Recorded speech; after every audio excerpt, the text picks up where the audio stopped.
The first thing I saw when I pulled into my driveway was the red notice taped across my front door. Property declared abandoned. I stopped the truck so hard the tires scraped against the pavement. For 6 weeks, I had been away on a work assignment. 6 weeks. Not 6 years. Not 6 months. My lights were on timers, my mail was being held. And my security system was still connected to my phone. So why was an HOA notice telling me that my own home was no longer mine? I stepped out and walked toward the door. Then I noticed the lock. It wasn't my lock. Someone had replaced it. I stared at it for a few seconds, trying to understand what I was looking at. Then I pulled out my phone and called the HOA president, Vanessa Crowley. She answered on the second ring. "Grant, you finally came back." Her voice was calm. Almost too calm. I looked at the notice again. "What did you people do to my house?" There was a short pause. "Your property was declared abandoned," she said. "The HOA followed the proper process." I laughed because I honestly thought she was joking. "My clothes are inside. My furniture is inside. My truck is in the garage. My name is on the deed. That doesn't change the board's decision. Open my door." No. That one word changed everything. I looked through the window beside the door. My living room looked different. The furniture had been moved. Boxes were stacked against the wall. Someone had been inside my home. I lowered my voice. "Vanessa. Who gave you permission to enter my house?" She didn't answer. Instead, she said, "You were warned." "Warned about what?"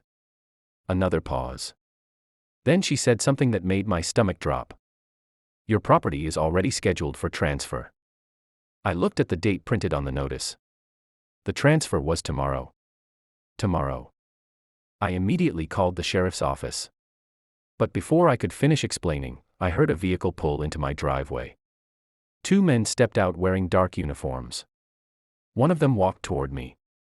"Mr. Mercer?" "Yes." "We need you to leave the property." I stared at his badge. Then at his gun. Then back at him. "Who are you?" He handed me a paper. It claimed the HOA had legal control of my property. But something about it looked wrong. Very wrong. I took a picture of the document with my phone. Then I noticed the parcel number. My eyes froze on the page. That number wasn't mine. It belonged to a piece of land behind my house. A piece of land the county had owned for decades. I slowly looked toward the massive HOA clubhouse across the neighborhood. Vanessa's voice suddenly came through my phone again. "Grant. You really should have stayed away." I looked at the 2 men standing in my driveway. Then at the HOA clubhouse. And for the first time, I realized this wasn't about an abandoned house. Someone was trying to steal something much bigger. I just didn't know yet that the land under that clubhouse was worth nearly $10 million. And Vanessa had already made one mistake. She had left a paper trail. They didn't steal my house because they thought I was gone. They stole it because they thought I would never come back. 3 months later, I stood in front of the same house where this nightmare had started. The fake lock was gone. The red, abandoned notice was gone. And the HOA sign that once made Vanessa feel untouchable was gone too. The county had officially returned the land to its rightful owner. And the investigation had uncovered everything. The forged documents. The fake property transfer, the secret payments. And the plan to take control of land worth nearly $10 million. Vanessa had not only lost her position as HOA president. She was facing criminal charges for fraud, forgery, trespassing, and using false documents to take control of property that never belonged to the HOA. The 2 men who had tried to force me off my property were exposed too. They weren't real police officers. They had been hired to make the fake takeover look official. But the biggest shock came during the final county hearing. The judge looked directly at Vanessa and asked, "Why did you believe you could take this man's home?" Vanessa had no answer. For months, she had acted like she owned the neighborhood. That day, she couldn't even look at me. I didn't celebrate when she was taken away. I simply watched the courthouse doors close behind her. Because this had never been about revenge. It was about getting my home back. That evening, I unlocked my front door with the original key. I walked inside and stood in the living room.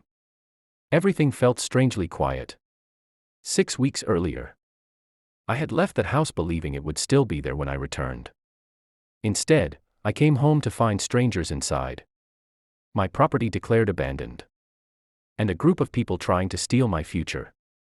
I placed the old HOA notice on the table. Then I folded it in half and dropped it into the trash. My phone buzzed. It was a message from the county investigator. The final land records have been corrected. The property is officially yours. I looked around my home and smiled. Vanessa thought being away made me weak. She thought a piece of paper could erase ownership. She thought the HOA had enough power to take whatever it wanted. She was wrong. Because there is one thing you should never forget when someone tries to take your home. A fake document can fool people for a while. But the truth always leaves a trail. And Vanessa had left one. A $10 million trail straight back to herself.